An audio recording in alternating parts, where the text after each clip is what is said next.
ball, and it is a couple of inches short away from the first down marker. And it'll be an interesting decision here because 4th and inches, it's not a lot to ask for from this veer option offense that De La Salle runs. Yeah, De La Salle averaging 4 yards a carry. Adam, are you surprised that they have run so many ball carries right up the middle? No, I'm not surprised. That's their bread and butter. And here is a huge play, 4th and short. Big play, either team. This is a huge play. De La Salle goes for it on a 4th and short from their own 11, and they get it.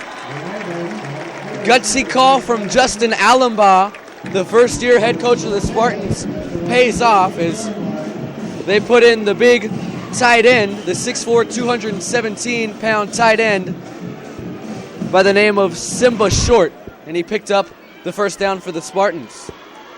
1st and 10 for De La Salle at their own 15 now.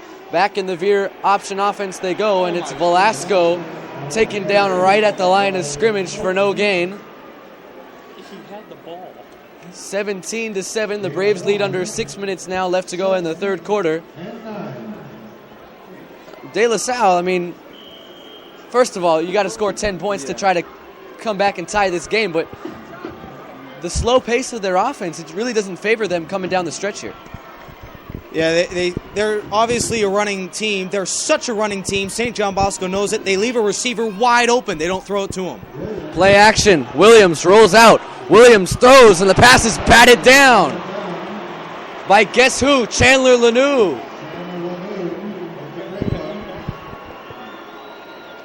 Williams had himself a couple of open receivers downfield, but how about the Washington State commit who had an interception earlier in the game? He comes from that Mike linebacker spot, follows the quarterback, and simply bats down that pass, and all of a sudden De La Salle once again faced with a huge third down. Yeah, crowd is on his feet here, Chris. 3rd and 9. 2 receivers set for the Spartans. Williams back to pass. Williams throws a lob, and the pass is incomplete.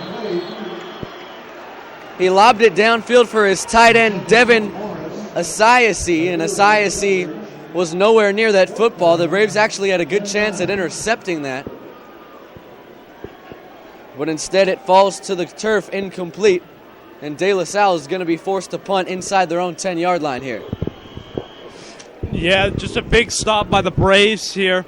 Made 4th and 9, which means the Spartans will have to bring out the punting unit. They don't want to give it over inside the 20. And the De La Salle set to punt here. The punt is off. It's a spiraling kick. Wadud will catch it at the 49 and call a fair catch right there. So favorable field position here for St. John Bosco with 5:09 left to go in the third quarter. It's the Braves so close to knocking off the Spartans, but we still got a lot of football left to be played tonight from the StubHub Center in Carson, California. Come on back with 5:09 left to go in the third quarter. 17-7, St. John Bosco on top. Tonight's presentation of St. John Bosco football is brought to you by Tam's Pizzeria. Deliver, call in, and order. Just walk into the corner of Bellflower and Rosecrans for Tam's Pizzeria. They have it all. And highschoolscoreboard.com. All of your updated scores, news, and statistics all at one place. To get the app and registration, log on at highschoolscoreboard.com. Back here at a packed StubHub Center in Carson, California for this CIF California State Championship Open Division game. The final game of the 2013 high school season. Fellas, it's been one heck of a ride. Yeah, we're talking about this game, how St. John Bosco seems to be the only team that could lose in this game, as De La Salle, not a powerful passing offense.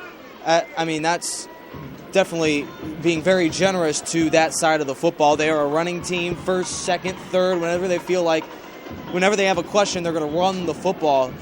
And Adam, I just have been so surprised that De La Salle is so limited offensively. Well, this is their run's their bread and butter, and usually it's been able to get it done. They've usually been able to overpower teams and get it done in the run, but St. John Bosco is not a team like they've seen before. 17-7, Braves on top, 5:09 left to go third quarter. They'll start at their own 49, and the run to Sean McGrew, and McGrew has room to the outside. Sean McGrew all the way to the De La Salle 37 before he's tripped up by number 20, Vincent Sarver. But it'll be a first down for St. John Bosco. Sean McGrew able to do it on the ground that time. Yeah, and this is right where we start to see St. John Bosco pull ahead. That was a big run there. We'll see if that defensive line's starting to get tired. First and 10 for the Braves at the De La Salle 36. It'll be Rosen keeping, and Rosen taken down at the 34 after a gain of 3. A heck of a job from Javon Anderson coming from the secondary to trip up Josh Rosen. Yeah, I give the players of the game so far in the second half to this offensive front, as Josh Rosen, one of many ball carriers there for the Bosco Braves in the backfield that haven't been touched until 2, 3, 4, 5 yards past the line of scrimmage. An overpowering effort by those men up front.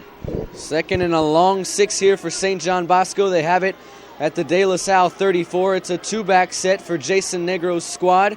3 receivers lined up for the Braves, and it'll be the handoff to McGrew. McGrew inside the 30, McGrew inside the 25, inside the 20, spins past the tackler, and he's inside the 15 to the 13-yard line.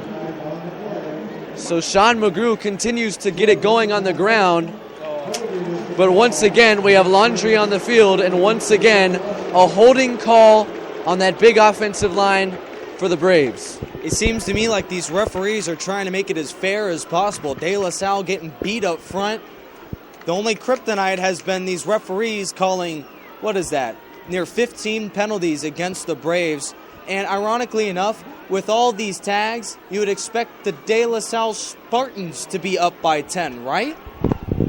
Yeah, you would with the amount of penalties you're seeing from Bosco, but they're, yes, like Nick just said, they're 10 for 90. And it isn't even the fourth quarter. We still have 3 minutes and 50 seconds left in the third.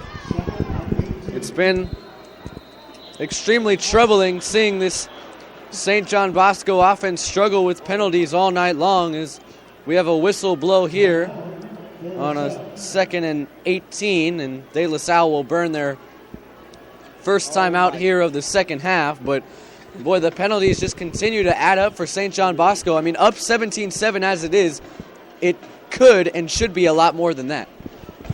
Boy, Jason Negro, you can fry an egg on the top of his head. He is blowing up. Jason Negro is extremely heated on that far sideline, still negotiating on what the penalty was to the officials. 10 tags for 90 yards, nearly the entire football field in penalties.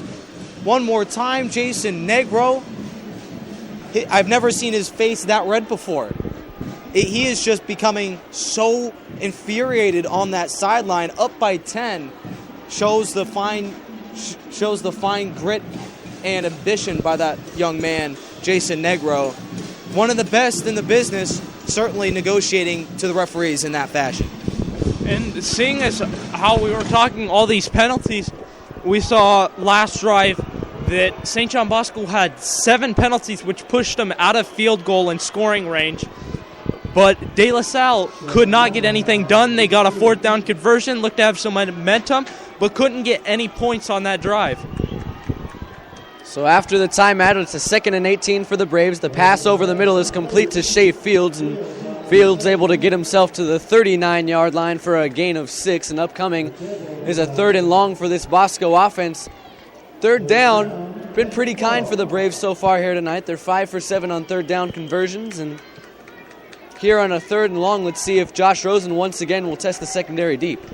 They've been very friendly because De La Salle running a version of prevent defense. I don't like it. 5 receiver set. Rosen flushed out to his right. On the run, throws, and it's incomplete. That time he just simply had to throw it away. The closest man to the football was Jarrett Harrell. And once again, Richard Cole will be summoned, the punter for the Braves, to try to pin De La Salle deep. Bosco has not done very well coming out from the second half. Usually we see Bosco come out fired up, turn their game around, and start to pull ahead and take the lead, but we haven't seen that really from either team. Both teams have struggled getting points on the board.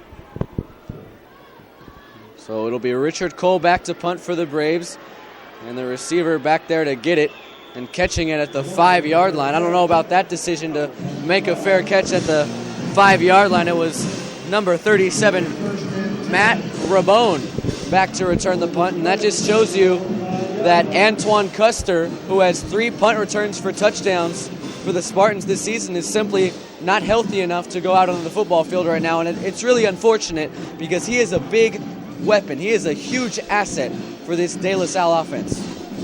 Yeah, it's an almost perfect full moon, and I mentioned almost perfect here for the StubHub Center because as for the Braves, they are 15 minutes away from going where they want to go, up by 10.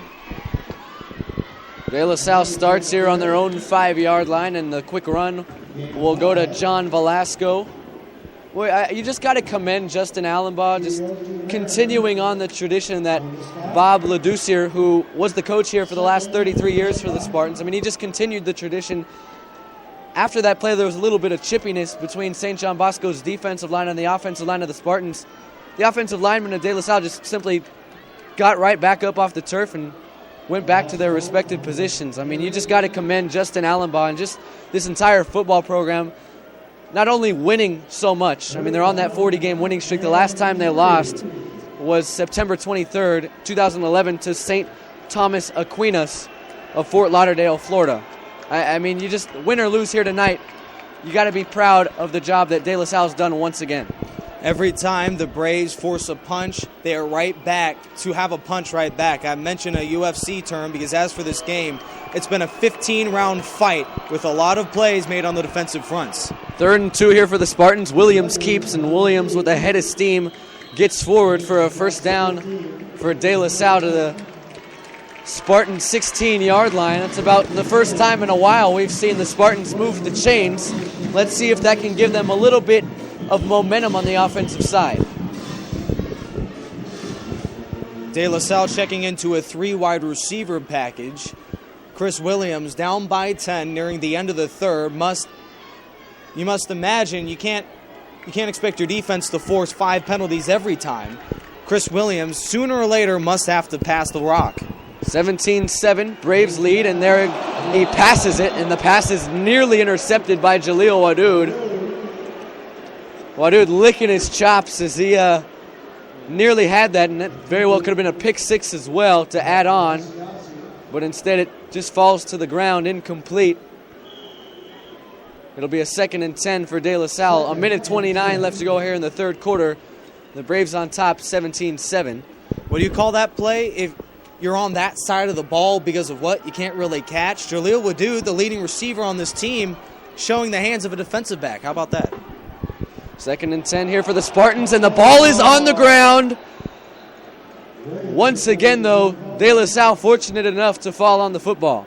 Boy, that's about the 3rd or 4th time tonight the Spartans have lost control of the football, and the 3rd or 4th time tonight, De La Salle been fortunate enough to fall on the football. We preached all game about mistake-free football, and neither team's done that tonight. Bosco's had a lot of penalties, but De La Salle's put the ball on the ground way too many times.